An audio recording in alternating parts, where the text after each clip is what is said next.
couldn't handle. No one else could ever hold a candle. Get ready for a battle, 'cause you know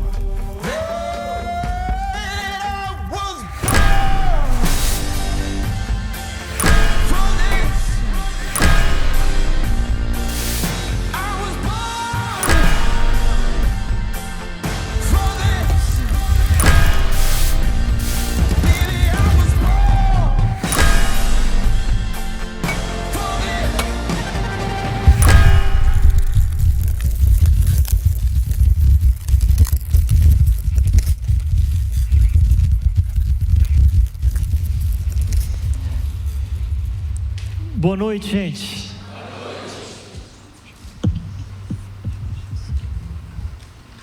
Muito bom estar com vocês nessa noite, compartilhando um pouquinho daquilo que Deus tem falado com a gente nessa série de mensagens chamada Forjados. Uma série curtinha, 3 capítulos, mas muito impactante. Eu não sei se você estava aqui semana passada ou se teve a oportunidade de ler durante a semana, né, esse livro, o livro de Tito, qual nós estamos sendo ensinados a, de fato, sendo forjados por Deus através do texto bíblico, da exposição da palavra de Deus. E forjar tem a ver, né, com moldar, com criar algo através do calor e da pressão. Assim como nós vimos ali na forja do ferreiro, através do vídeo, né?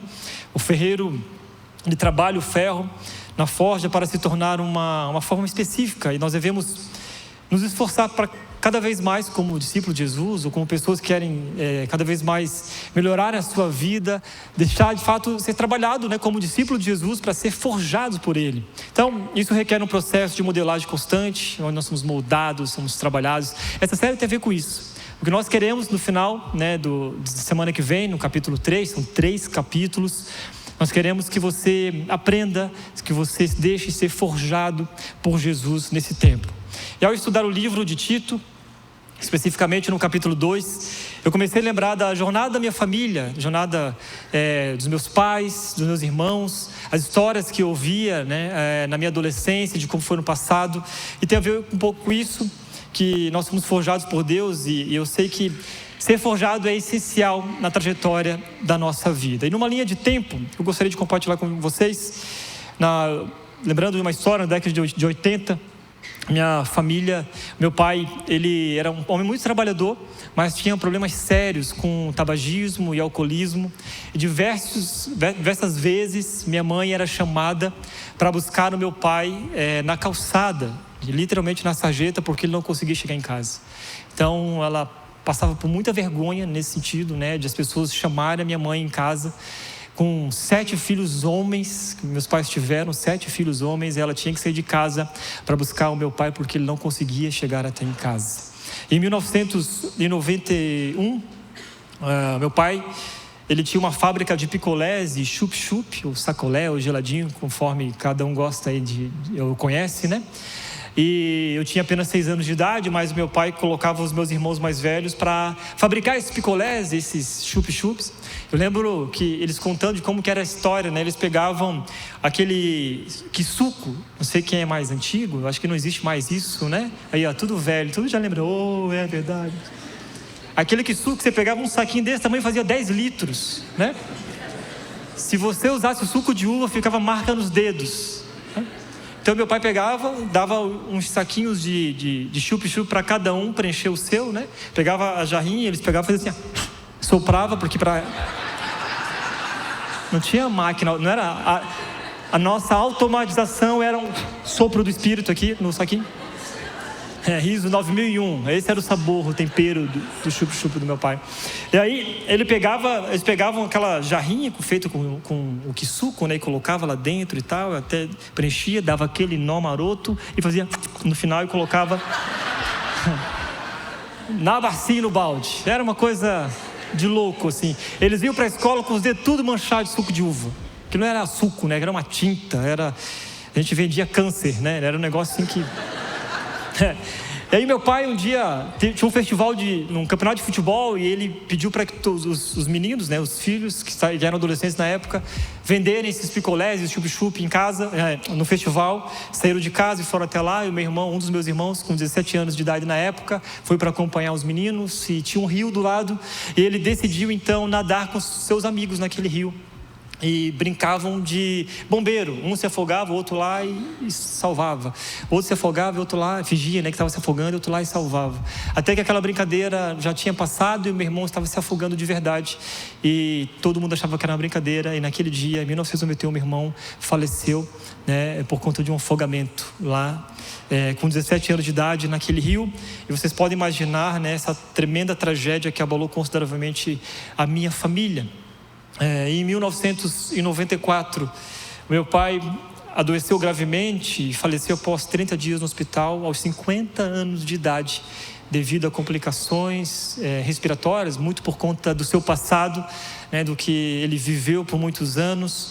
Então, mais um baque tremendo aí. Nós continuamos sendo forjados por Deus nesse período, né? Minha mãe ficou sozinha com os 7 filhos para educar e cuidar de cada um. E em 1996,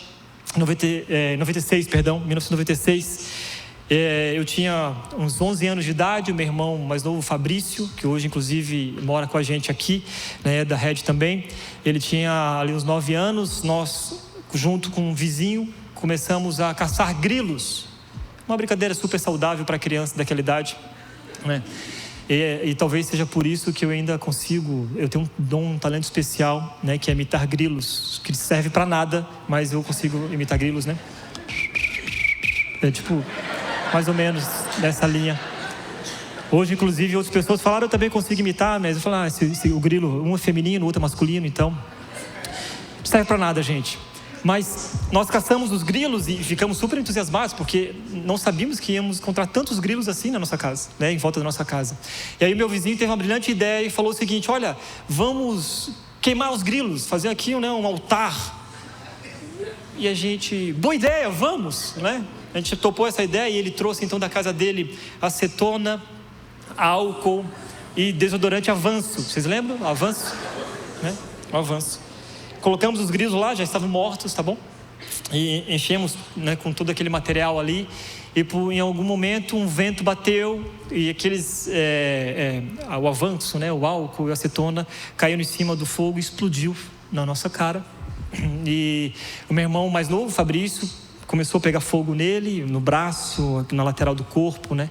Saiu correndo pela rua, e aí um vizinho nosso que estava naquele local, usado por Jesus com certeza, abraçou o Fabrício e levou direto para o hospital sem perguntar nem de quem era o filho. E foi embora. Fabrício ficou 30 dias no hospital, mais ou menos, sofrendo todo tipo, né, de procedimento para ajudar, né, enfim, cirurgia e tal. E graças a Deus ele sobreviveu a esse desastre, tragédia, mas passamos por isso também na nossa família, que foi muito difícil.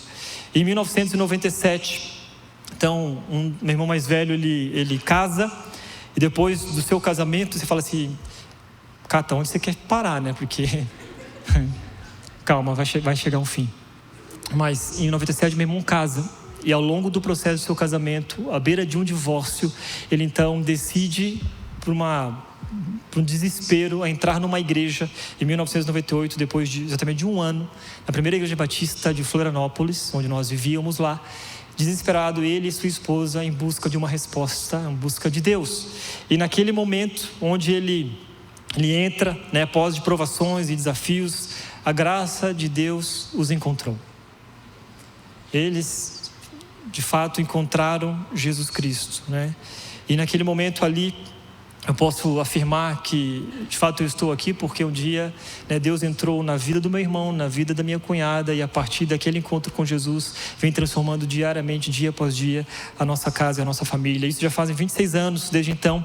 Nossa família continua enfrentando vários desafios, como todos vocês aqui enfrentam. E talvez muitos de vocês passaram por essa porta hoje aqui enfrentando desafios mais complexos do que os nossos. Mas eu não sei, só sei de uma coisa: que Deus nos alcançou, e Deus está aqui para alcançar cada um de vocês também.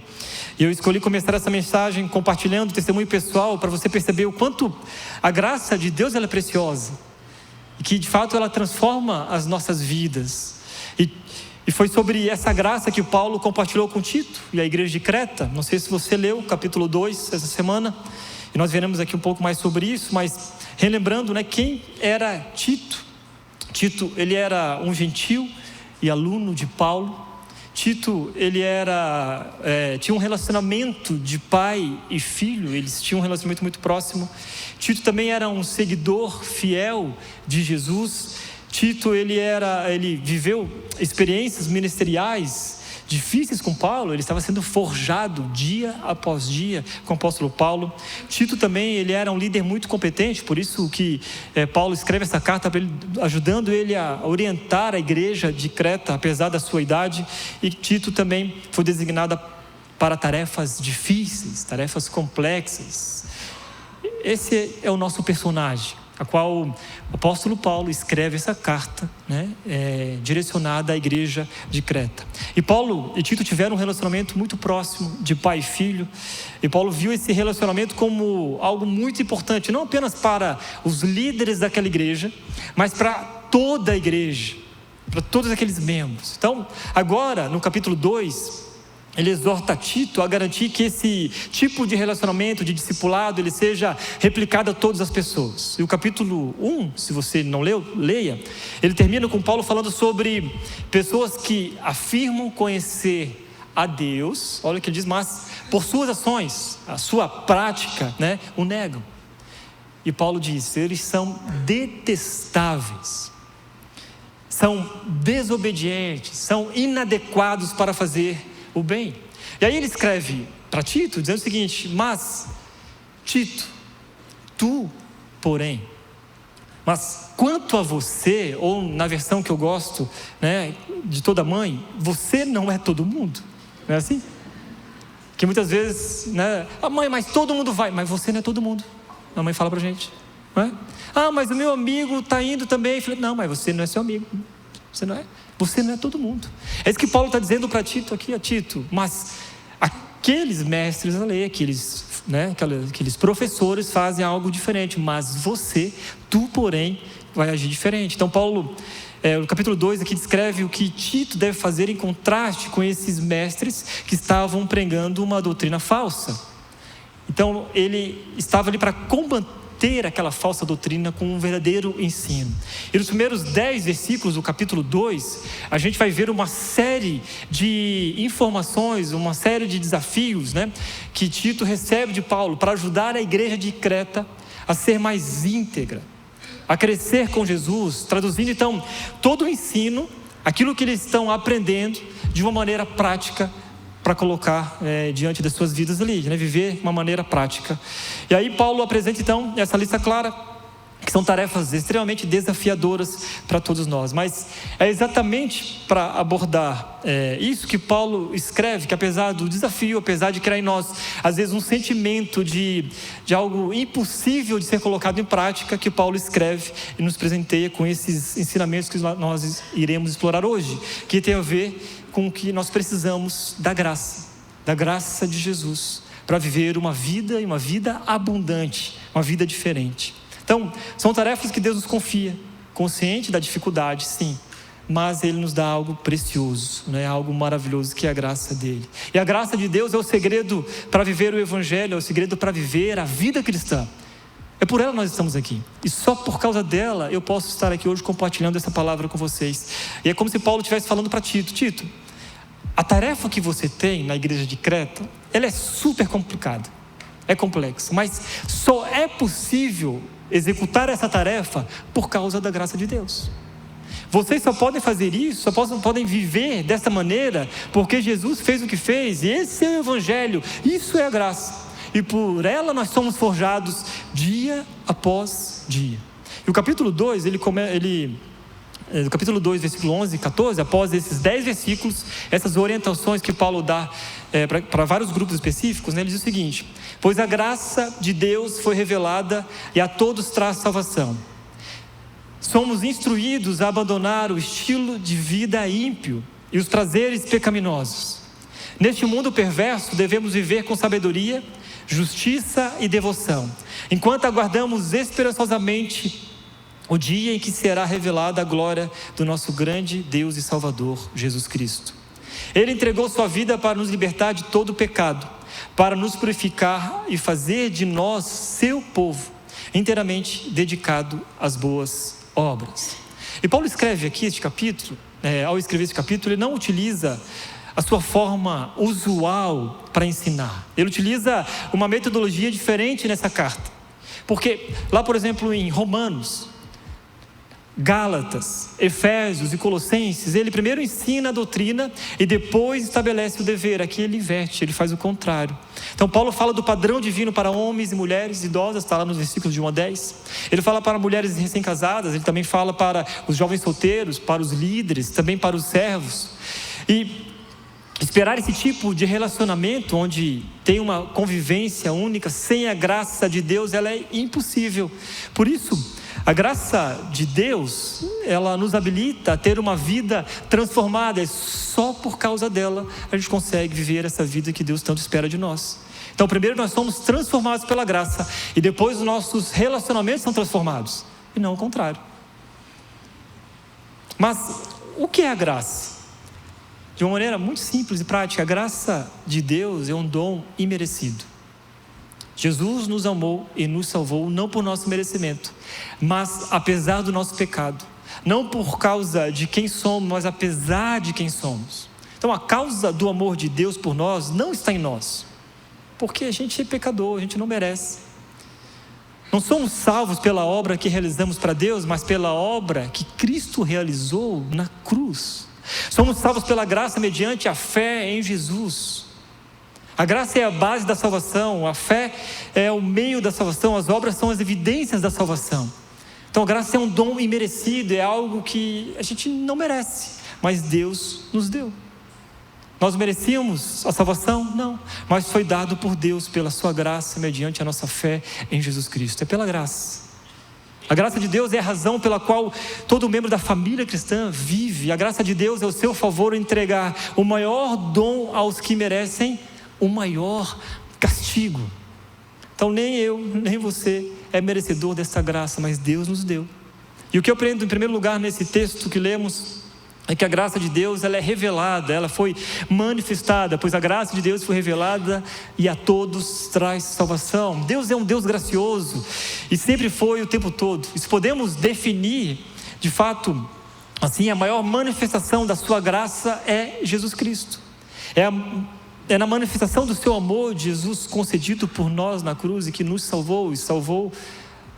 Está disponível a todas as pessoas essa graça. A graça aqui foi revelada ou manifestada, e no grego a palavra usada é epifania. Ela significa aparição visível de alguma coisa ou de alguém que estava invisível, ou seja, Jesus Cristo. Esse é o nosso entendimento que temos, que essa graça apareceu na vida de Jesus e nos dá a possibilidade, mediante a fé nele, de obter a salvação. Talvez você tenha dúvida, para quem a graça de Deus surgiu. A graça surgiu para todas as pessoas. Ela se manifestou a todas as pessoas. É o que está no capítulo 2, no início do capítulo 2. Masculino e feminino, idoso, jovem. Interessante isso, escravos. Todas as pessoas, a graça de Deus foi revelada e foi manifestada. Rico ou pobre, não importa. Todos nós somos pecadores e necessitados da graça e da misericórdia de Deus. É isso que eu amo a igreja. Aqui neste lugar tem rico ou pobre, jovem, velho. Todos os que estão aqui hoje são merecedores, talvez, da condenação eterna. Mas por causa da graça de Deus que foi manifestada na nossa vida, nós podemos então ter essa salvação maravilhosa expressada em Jesus Cristo. A graça se manifestou sem considerar idade, sexo ou posição social. Foi um presente dado a nós do céu. E é isso, a graça, o que você recebe do céu não é mérito seu, mas sim graça e misericórdia de Deus. O Wilson Vilela compartilhou isso. É pela graça. Não importa o que você tenha feito, não tem a ver com isso, mas tem a ver com a graça e a misericórdia de Deus. Mas não foi de graça. Ela veio do céu e não por nosso mérito, mas custou um alto preço, não foi barata. E o oposto da graça barata é uma graça preciosa. Nós cantamos aqui a verdadeira graça de Deus, recebida e entendida pelo homem como um favor de Deus, que nos concede a salvação. Aqueles que reconhecem então o valor dessa graça estão dispostos a renunciar tudo o que têm e entregar toda a sua vida ao chamado de Jesus Cristo. Ela não nos isenta de arrependimento, ou de pecado, ou de confissão, não tem a ver com isso, mas nos capacita a obedecer a Deus e a viver uma vida digna de integridade, de discipulado, de crescimento espiritual ao lado de Jesus. E talvez diante de tantas tentações que nós temos diariamente na nossa vida, de viver uma vida talvez que não agrada a Deus, nós devemos nos perguntar: que tipo de graça nós estamos vivendo atualmente?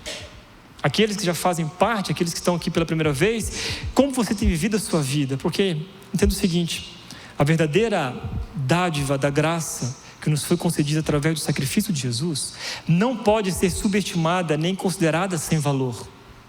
Ela é um presente extremamente valioso que recebemos sem merecimento, mas que teve um custo inestimável. E que custo foi esse? A vida do Filho de Deus, a vida de Jesus.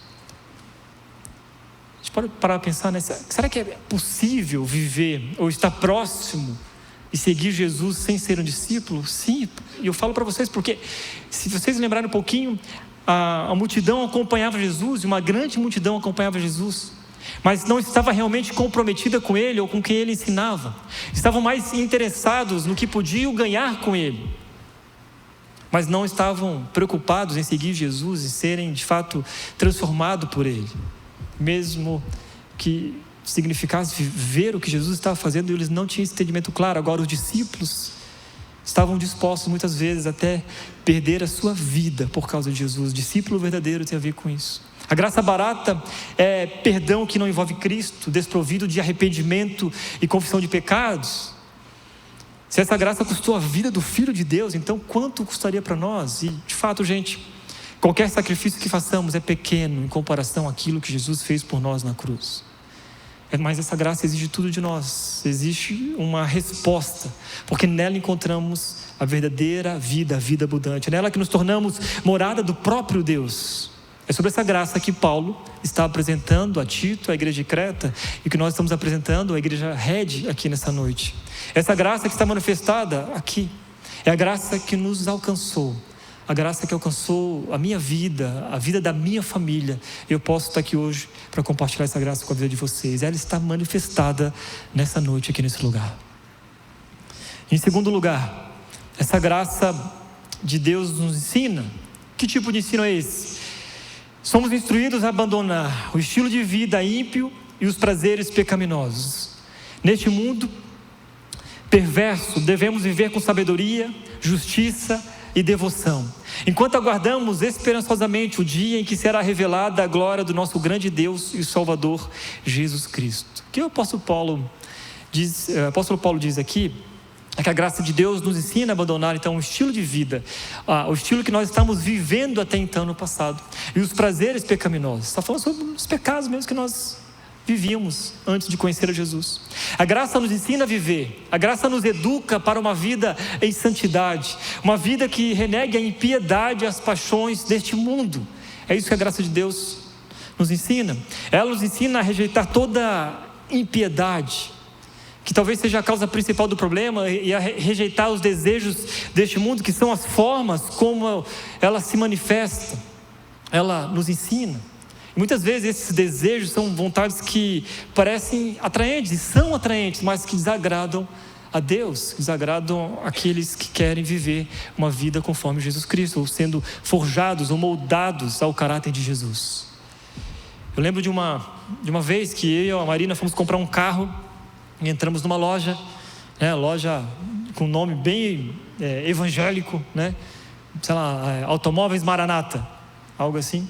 E fomos lá, e eu fui comprar um carro, e aí, ao fazer a ficha cadastral, você tem que fazer a ficha cadastral, e fica nervoso, será que vai ser aprovado, será que não vai, como é que vai ser, O cara puxa toda a ficha lá, 6 bancos recusaram a minha ficha. Por quê? Daí o cara explicou para mim, o vendedor da loja falou assim: olha, Cata, é o seguinte, pastor, é que há 2 categorias de profissionais que os bancos geralmente não aprovam ficha cadastral. Primeiro, assessor político, segundo, pastor. Por quê? Porque não pagam a conta. Entendeu? Então, o Brasil é manchado por isso. Por pessoas que deveriam viver uma vida íntegra, serem exemplos, estão manchando o nome. E aí eu fiquei lá, e ele falou para mim o seguinte: olha, nós podemos fazer o seguinte, pastor, tem uma outra profissão? ou quase que perguntando, você tem trabalho? Além de pastor, você trabalha? Tipo isso, sabe? Eu, não, cara, só sou pastor e tal. Não, mas vamos colocar aqui, diz uma profissão aí que você gosta, que você curte. Como assim, cara, que você curte? Não, só para passar a fichinha. Entendeu? Só para passar aqui a ficha e tal, vai passar, o banco vai aceitar e tá tudo bem, pastor. Eu falei, não, cara, mas não dá para ser assim, tipo, como é que eu vou mentir, cara, tal, né? Daí ele, não, pastor, aqui só entre irmão. Vocês estão entendendo, gente? É sobre isso, cara. A graça de Deus nos ensina a não viver uma vida de impiedade nas mínimas coisas, nas coisas maiores, não importa. E aí eu falei assim, tá aqui a Marina, ela é formada em pedagogia, você quer tentar? E a Marina na época também trabalhava comigo na igreja, mas ela tinha uma profissão além de trabalhar na igreja. Daí eu falei, vamos tentar então pedagoga. A pedagoga passou. Pelo menos alguma coisa, professoras, pedagogos, alguma coisa boa ali, tipo, benefício, para a pessoa, passou no nome dela. Mas aquilo me deixou tão chateado, sabe, porque é isso, a gente vive o tempo todo, a ficha não passou, então vamos dar um jeitinho aqui para passar então. Não tem problema você mentir, porque ninguém vai ver, cara, vamos aqui, é rapidão, tal, tá tudo certo, pastor, então assim, e tem gente que ainda aceita isso e fala, nossa, glória a Deus que eu encontrei um irmão vendedor lá, cara.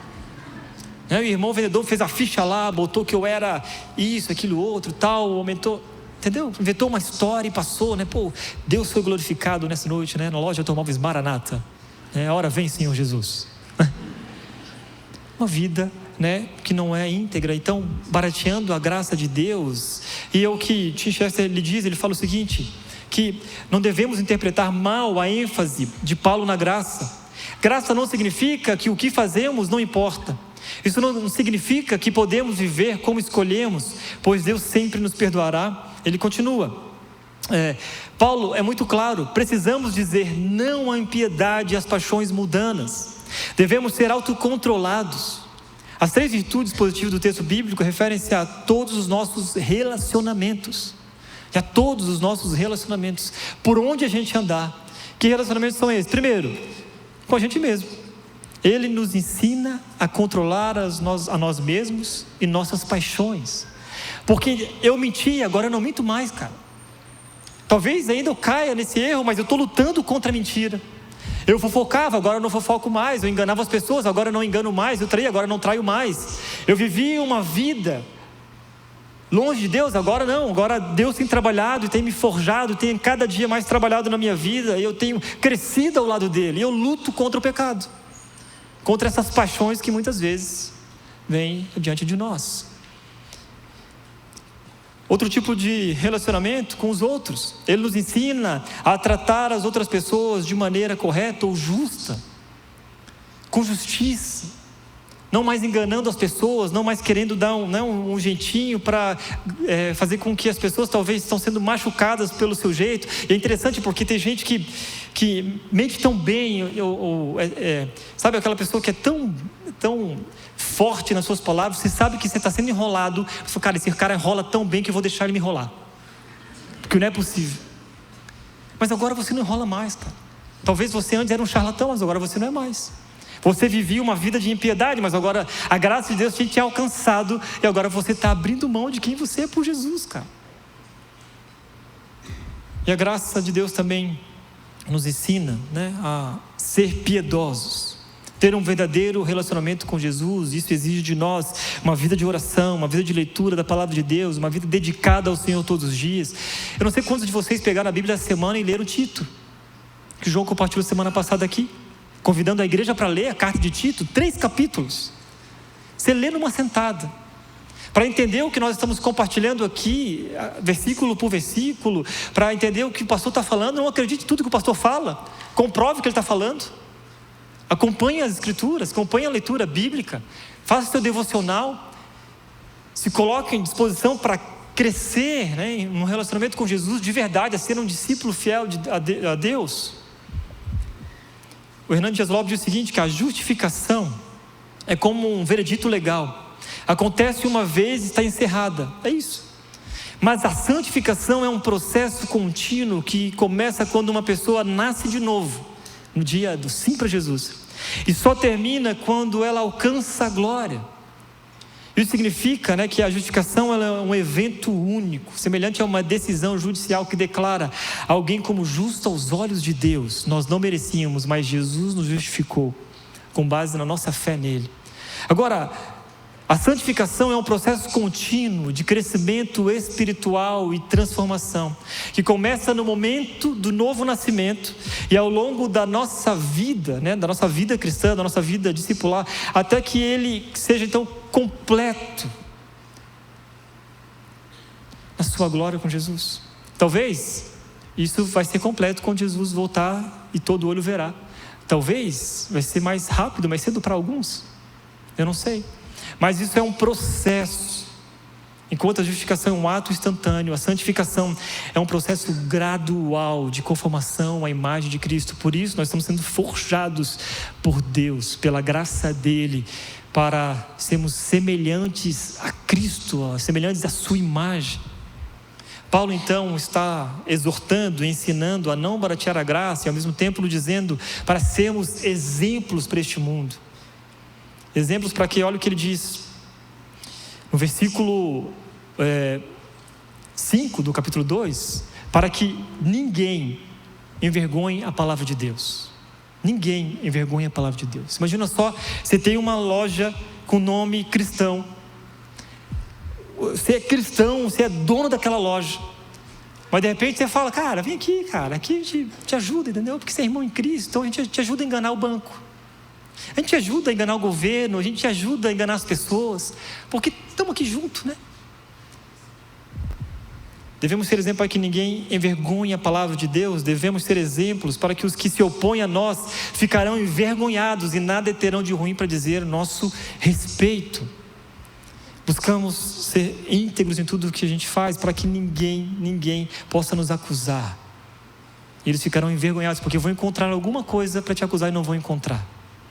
Porque você está vivendo uma vida de transformação genuína, em santidade, dia após dia, pela graça de Deus, porque não tem a ver com a gente, não é porque a gente é bom, não, mas porque Deus é bom, Ele é bom, e tem trabalhado no nosso caráter todos os dias, e também, assim, tornarão atraente em todos os sentidos o ensino a respeito de Deus, nosso Salvador. Por que devemos tornar, né, o ensino sobre Deus atraente? No versículo 11 do capítulo 2, nos relembra, a salvação de Deus está disponível para todas as pessoas, e é por causa disso. Essa é a razão pela qual devemos ser exemplos. Lá no início do capítulo ele diz, né, exemplos para quê? Homens mais velhos. O que vocês devem fazer? Devem exercitar o autocontrole. Ter uma fé sólida, essa é maturidade espiritual. Amor, paciência. Para quê? Para influenciar outros homens mais velhos, porque Cristo veio para salvá-los. Um dia eu recebi lá, fazia parte de um grupo de homens na igreja, numa outra igreja que eu fazia parte, e aí um cara compartilhou um vídeo pornográfico nesse grupo e disse o seguinte: opa, foi mal, grupo errado. Cara, que vergonha, de verdade. Homens velhos ou mais velhos, a Bíblia diz que os mais velhos aqui é a partir dos 40, então são com vocês porque eu tenho 39, tá? Ainda não cheguei lá. Mas, cara, que vergonha. Nós deveríamos ser exemplos para outros homens, e quanto mais velho a gente fica, mais sábio nós deveríamos ser, para compartilhar aquilo que Deus tem feito na nossa vida, através da nossa vida. E o texto vai dizendo, mulheres mais velhas devem viver dignamente, e aí ele traz duas características aqui. Uma, não devem ser fofoqueiras, e devem parar de beber álcool. A igreja de Creta, as mulheres bebiam muito. Parem de serem fofoqueiras, entendeu? Vivam dignamente, né? Eu sei que a gente não tem esse problema aqui hoje, né? Nessa época, né? Mas esse é o nosso exemplo. Ele continua: mulheres mais jovens devem amar seus maridos e seus filhos para influenciar outras mulheres, porque Cristo veio para abençoar a família. Rapazes, homens jovens devem viver com sabedoria para influenciar outros jovens, porque Cristo veio para salvá-los. Exemplos de jovens que amam a Deus e que estão colocando a sua vida diante do Senhor e não vivendo uma vida de impiedade. Ele fala sobre os escravos ou empregados, devem ser obedientes a seus chefes, buscando influenciá-los, porque Cristo veio para salvá-los. Por isso, não devemos baratear a graça de Deus. Nós temos essa responsabilidade. Devemos ser exemplos aqui, no trabalho, na nossa família, ou por onde quer que Deus nos envie. É sobre isso. E o Robert Murray diz o seguinte: é a marca de um hipócrita ser um cristão em qualquer lugar, menos em casa. Pergunta para qualquer criança, né? Casais que têm filhos pequenos, pergunta: como é que é seu pai em casa? Como é que é sua mãe em casa? Você vê eles buscando a Deus, tendo esse tempo, né, de vida relacional com Jesus? Seus pais te ensinam os caminhos, né, do Senhor? Como é que é o relacionamento marido e mulher? Lembro de uma história que um pastor estava preparando um sermão num velório de um rapaz da igreja, um homem da igreja que morreu, né? Ele preparou todo aquele sermão, todo bonito assim naquele velório, né? Um cara era ali, membro daquela igreja, e ele disse: gente, o Serjão, ele era um excelente cristão, um cara íntegro, homem de Deus, exemplar, pai presente, voluntário do ano, trabalhador, cuidava dos seus funcionários de um jeito que era assim, inacreditável. Um marido fiel, tratava bem a esposa, até que então a esposa levanta a mão no meio do caminho e falou: pastor, só um segundinho, nós vamos ter que abrir esse caixão aí, porque esse homem que você está falando não é meu marido não. O que as pessoas falariam para você no seu velório? De verdade, sem máscara. O que elas olhariam para você, né, ou para o seu exemplo, para o meu exemplo? O que elas falariam de nós? O que a sua esposa falaria de você? O que o seu marido falaria de você? O que os seus filhos falariam de você? Verdadeiramente. Nosso maior desafio, talvez hoje, né, que a graça de Deus tem nos ensinado a sermos exemplos para este mundo. E em terceiro e último lugar, a graça de Deus, ela é libertadora, porque Ele entregou, né, Jesus entregou sua vida para nos libertar de todo pecado, para nos purificar e fazer de nós o seu povo, inteiramente dedicado ao quê? Às boas obras. Jesus entregou sua vida por nós, não apenas nos libertou do pecado, mas também nos purificou e nos designou como seu povo, comprometido totalmente com as práticas das boas obras. É isso que Paulo está ensinando aqui à igreja de Creta. E essa dedicação, ela reflete não apenas um chamado para vivermos de acordo com a sua vontade, como exemplos, mas também a manifestação desse amor de Jesus que é incondicional por nós. Jesus também se entregou como modelo de serviço ao próximo. Isso tem um significado tremendo. O serviço é visto aqui como uma resposta de gratidão à salvação gratuita que recebemos de Deus, não como uma troca. Não é alguma atividade opcional, mas uma expressão vital da fé, da compreensão de que nós somos chamados para viver uma vida, né, de imitação a Jesus, que não veio para ser servido, mas para servir.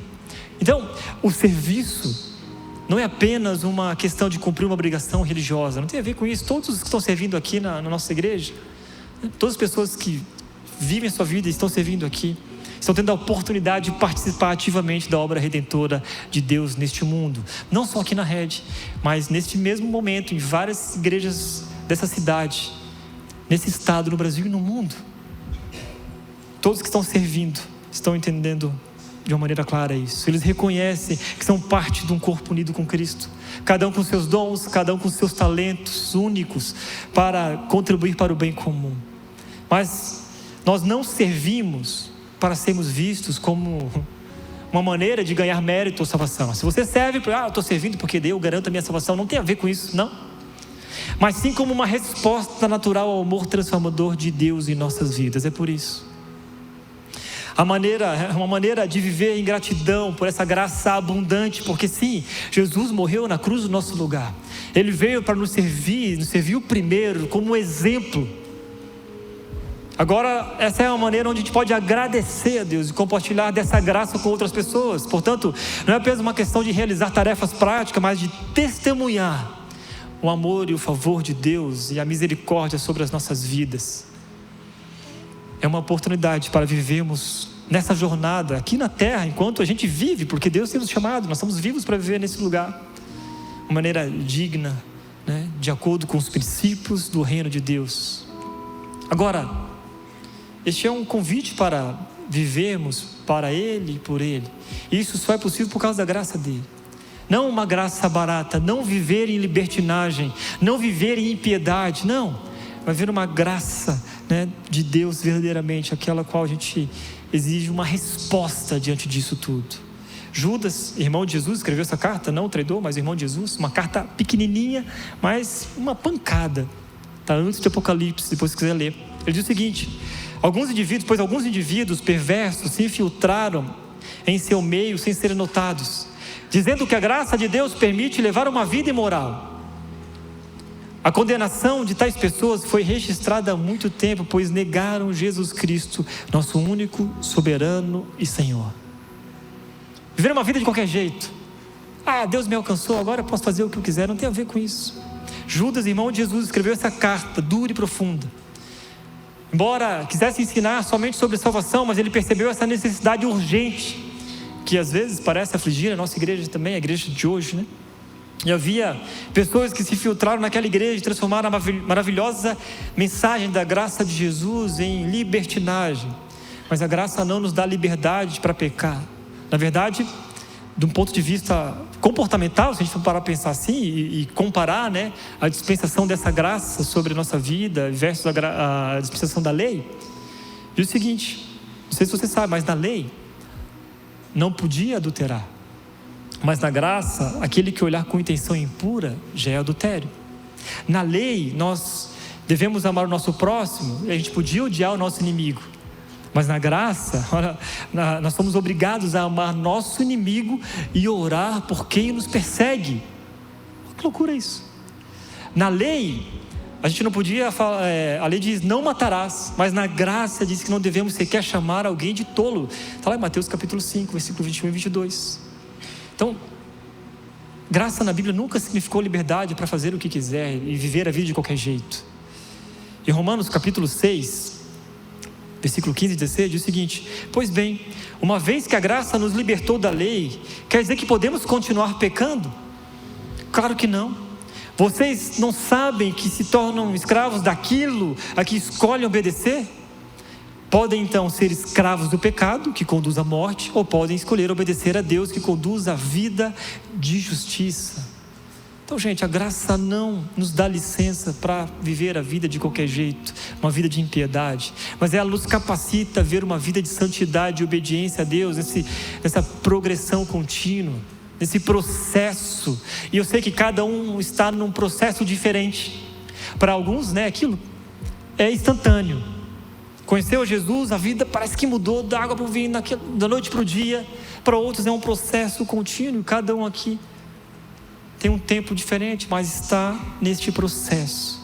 Aqui é um lembrete de como cristãos, nossa liberdade em Cristo não é liberdade para viver essa vida, uma vida de impiedade.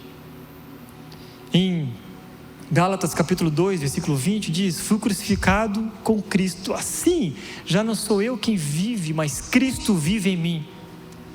Portanto, vivo neste corpo terreno pela fé no Filho de Deus, que me amou e se entregou por mim.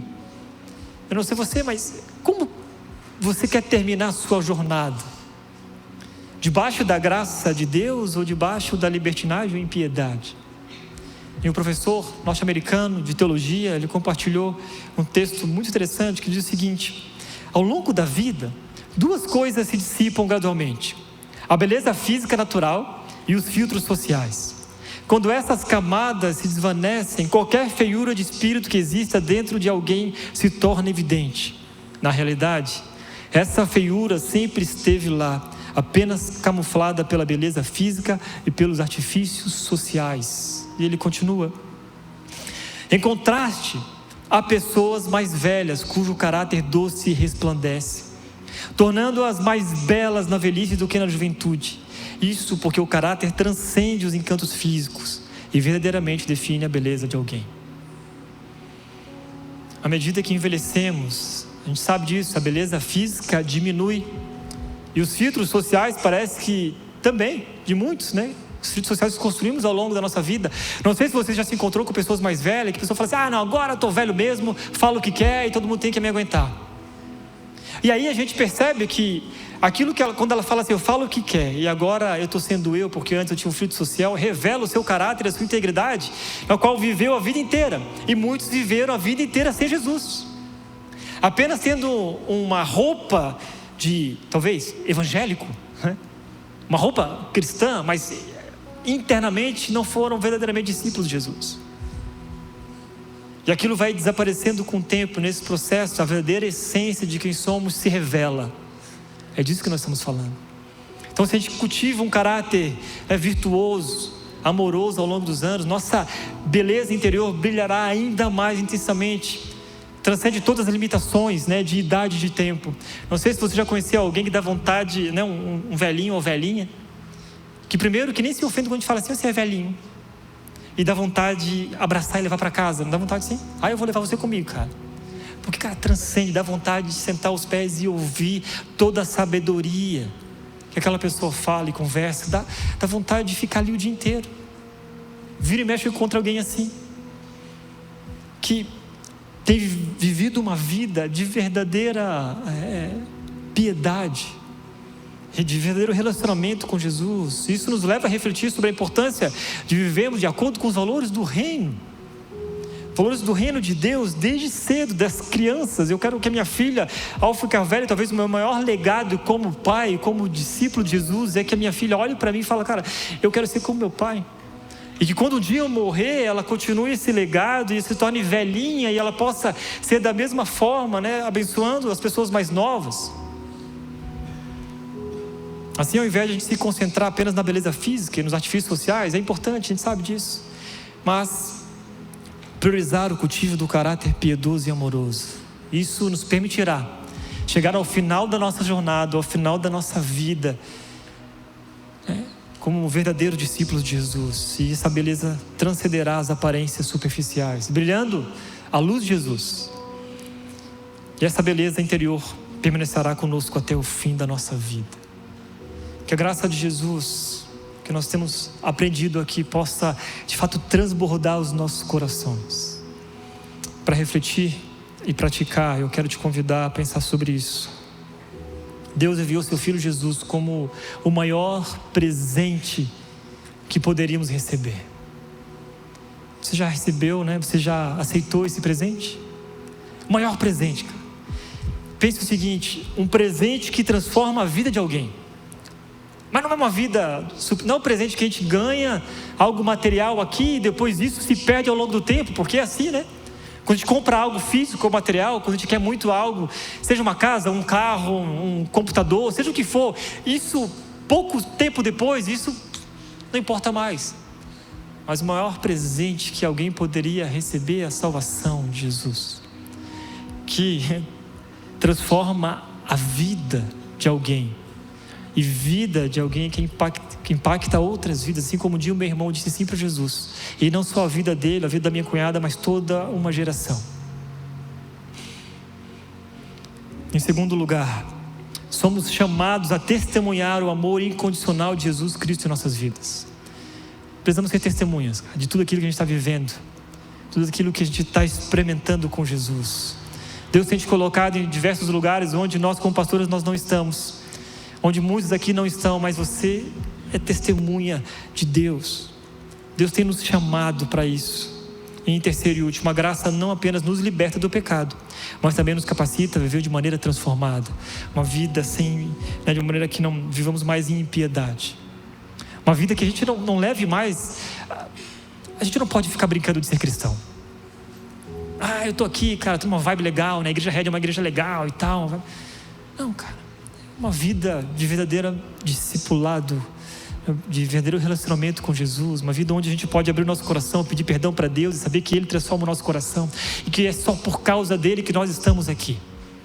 Não tem a ver com Tiago Mates, não tem a ver com Cata, não tem a ver com o pastor Austin, não tem a ver com ninguém, tem a ver com Jesus.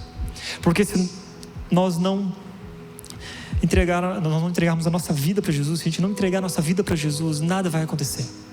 Você vai apenas ter um ambiente legal, viver uma vibe bacana, mas não ter de fato uma vida transformada por Jesus. É através da graça dele, da sua palavra, que isso acontece. Eu quero orar por você nesse momento e quero te convidar a ficar de pé. Por favor, fique de pé no seu lugar.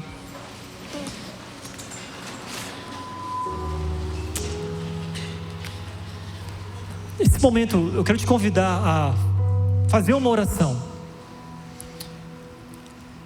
Onde você está, você vai colocar a tua vida diante do Senhor. O Senhor sabe e conhece a tua história. Eu não sei se a tua história tem a ver com a vida do meu irmão, que um dia foi na igreja pela primeira vez, buscando ajuda de Deus. E naquele dia ele disse sim para Jesus e tudo mudou. Ele disse sim para Jesus e tudo mudou, exatamente tudo mudou. Eu não sei se de repente ao longo da sua jornada de conhecimento de Deus, você talvez se desanimou, se frustrou com os relacionamentos ou com algo na sua vida, mas eu quero dizer que Deus também está aqui para restaurar esse amor, esse perfeito amor que vem dele. A graça de Deus, ela está manifesta no nosso meio. Então eu quero te convidar a orar. Fala: Jesus, perdão, Senhor, porque eu estava vivendo dessa maneira que talvez não te agrada, uma vida de impiedade, longe do Senhor. Eu estava olhando para os homens, esperando uma resposta, mas na verdade a resposta vem do Senhor. Eu estava talvez, Jesus, esperando que algo acontecesse no meu trabalho, ou que eu ganhasse mais dinheiro, ou que estava esperando, tendo expectativas terrenas, mas a expectativa tem que ser eterna. Eu não sei qual seja a sua situação, ou em que estágio de amadurecimento você está, mas essa graça de Deus foi manifestada a todos, e ela está aqui hoje para tocar o seu coração e a sua vida também. Senhor Jesus, muito obrigado por essa noite, por esse dia inteiro onde nós conversamos sobre a Tua Palavra, nós expomos aqui o Evangelho. Dessa graça, ó Deus, que nos liberta, essa graça, Deus, que nos ensina, essa graça que está manifestada na pessoa de Jesus Cristo. Muito obrigado, Deus, porque tantas e tantas pessoas aqui hoje estão vivendo essa vida transformada, Deus, e outros estão começando a trilhar, Deus, esse caminho, mas que independente da situação, Deus, ao qual cada um aqui se encontra, que possamos, ó Deus, de fato viver uma vida digna, debaixo da Tua maravilhosa graça, Deus, e poderosa. Que em nome de Jesus possamos sair daqui hoje, Deus, cheios do Teu Espírito, prontos a encarar, ó Deus, o dia de amanhã, prontos, ó Deus, a dizer sim para o Senhor, a pedir perdão para o Senhor, para as pessoas a qual a gente precisa pedir perdão. E que em nome de Jesus, Deus, possamos aprender a cada dia mais a viver uma vida, Deus, de verdadeira santificação até a manifestação da Sua glória. Assim, Deus, nós oramos juntos como igreja, em nome de Jesus.